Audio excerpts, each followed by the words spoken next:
दोस्तों नमस्कार, मैं राजीव सचदेवा। इस समय मैं खड़ा हूं एक नदी के बीचों बीच। आप ये सामने देखते हो, झाड़ियों के पीछे गांव है ओरियां।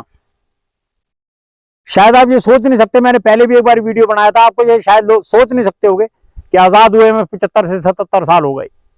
साहब, बहुत ही गंभीर विषय है कि 77 साल में इन गांव के लोगों को कनेक्टिविटी नहीं मिल सकी कालका के अंदर आने के लिए।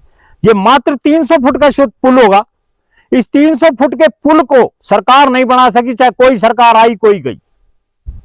ये 300 फुट की कनेक्टिविटी है और इस पुल को ना बना सकने का कारण क्या रहा होगा मैं नहीं जानता। इस सरकारें देखे 12 किलोमीटर क्रॉस करना पड़ता है हमारे को अगर ये 300 फुट पार करने के लिए। 300 फुट का पुल नहीं बना सक रही और 1212 किलोमीटर हमारे लोगों को आके कालका में आना पड़ता है, चाहे वो एम्बुलेंस है चाहे वो स्कूल है। मैंने पिछली बार वीडियो डाला था जब बारिश थी। सोचे सरकार के 10 से 5 पे कैसे आई। वो 10 से 5 पे ऐसे आई पिछली सरकार कि उसने लोगों की तरफ ध्यान नहीं दिया। ये पंचायत है पीछे, पंचायत किनके जिम्मे था ये मैं नहीं कहता, पीडब्ल्यूडी किनके जिम्मे था ये मैं नहीं कहता। ये उन्होंने काम नहीं किया, क्यों नहीं किया कालका परिषद में ये तय किया उन्होंने अपनी जेबें मरी। सबसे बड़ा नमूना तो एक उन्होंने कालका पिंजौर के अंदर एक सड़क दे दी 18.5 करोड़ की। ये वही लोग हैं जिनके पास पंचायत थी, जिनके पास पीडब्ल्यूडी थी। मैं अभी आपको ये पीछे एक मकान दिखा रहा हूं, अब आपको मकान दिखाऊंगा मैं ऊपर। ये जो मकान है ये वार्ड नंबर 29 कालका परिषद के अंदर आता है। अब आप स्वयं देखिए कि कालका की 29 नंबर वार्ड से लेके और यहां तक कितनी कनेक्टिविटी है, कुछ भी नहीं। अगर सरकार 300 फुट का पुल नहीं बना सकती तो सरकार कर क्या सकती है। बड़ी सोचने की बात है। छोटे छोटे बच्चे निकलते होंगे बारिशों में, यहां से एम्बुलेंस हमारे पास जाएगी तो कहां से जाएगी, रोडवेज की बस जाएगी तो कहां से जाएगी। आज तक आप इतना नहीं कर सके। सरकारें आई चली गई, एक कहता है मैं सरकार में नहीं, दूसरा कहता है मेरी सरकार नहीं। क्या करें हम, वोट मांगने के लिए आप आते हो। इस बार रोटी बदली गई, एक तरफ से रोटी रोटी रखी, सिक गई थी, सड़ गई थी, इसलिए यहां के लोगों ने रोटी बदली।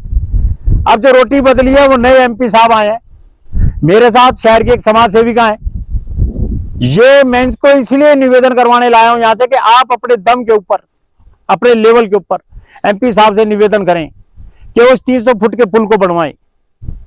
इस समय लगभग 40 का टेम्परेचर है हमारे शहर के अंदर।